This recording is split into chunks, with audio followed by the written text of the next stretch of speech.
ಪ್ರಧಾನಮಂತ್ರಿ ಆವಾಸ್ ಯೋಜನೆ ವಸತಿ ಯೋಜನೆ ಅಡಿ ರಾಜ್ಯದಲ್ಲಿ ವಿಶೇಷವಾಗಿ ಚಿತ್ರದುರ್ಗ ಹಾಗೂ ತುಮಕೂರು ಜಿಲ್ಲೆಗಳಲ್ಲಿ ವಸತಿ ರೈತರಿಗೆ ವಸತಿಯನ್ನ ಒದಗಿಸುವ ದೃಷ್ಟಿಯಿಂದ ಸರ್ವೆ ಕಾರ್ಯವನ್ನ ಏನಾದರೂ ನಡೆಸಲಾಗಿದೆಯೇ? ಚಿತ್ರದುರ್ಗ ಮತ್ತು ತುಮಕೂರು ಜಿಲ್ಲೆಗಳಲ್ಲಿ ಕಳೆದ 5 ವರ್ಷದಲ್ಲಿ ಎಷ್ಟು ಮನೆಗಳು ಮಂಜೂರಾಗಲು ಬಾಕಿ ಇವೆ ಮತ್ತು ಎಷ್ಟು ಮನೆಗಳು ಪೆಂಡಿಂಗ್ ಇವೆ, ಅದೇ ರೀತಿ ಎಷ್ಟು ಅನುದಾನ ಮಂಜೂರಾಗಿದೆ, ವಸತಿ ರೈತರಿಗೆ ವಸತಿ ಒದಗಿಸಲು ಯೋಜನೆಯ ಜೊತೆಗೆ ರಾಜ್ಯ ಸರ್ಕಾರ ಯಾವ ರೀತಿ ಕ್ರಮ ಕೈಗೊಂಡಿದೆ ಎಂದು ಸಂಸತ್ತಿನಲ್ಲಿ ಸಂಸದ ಗೋವಿಂದ ಕಾರಜೋಳ, ಗ್ರಾಮೀಣಾಭಿವೃದ್ಧಿ ಖಾತೆ ರಾಜ್ಯ ಸಚಿವ ಡಾಕ್ಟರ್ ಚಂದ್ರಶೇಖರ್ ಅವರಿಗೆ ಪೆಮ್ಮಸಾನಿ ಅವರಿಗೆ ಮಾಹಿತಿಯನ್ನು ಕೇಳಿದ್ದಾರೆ.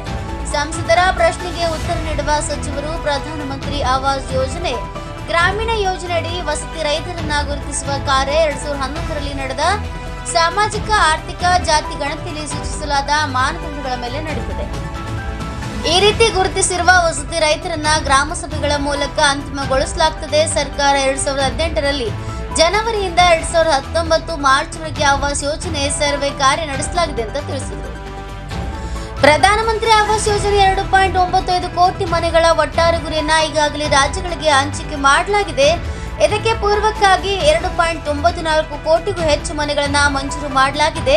2.64 ಕೋಟಿ ಮನೆಗಳು ಈಗಾಗಲೇ ನಿರ್ಮಾಣ ಮಾಡಲಾಗಿದೆ ಅಂತ ತಿಳಿಸಿದರು. ಹರೀಶ್ ನಾಯ್ಕನ TN24 ನ್ಯೂಸ್ ಬ್ಯೂರೋ, ಚಿತ್ರದುರ್ಗ.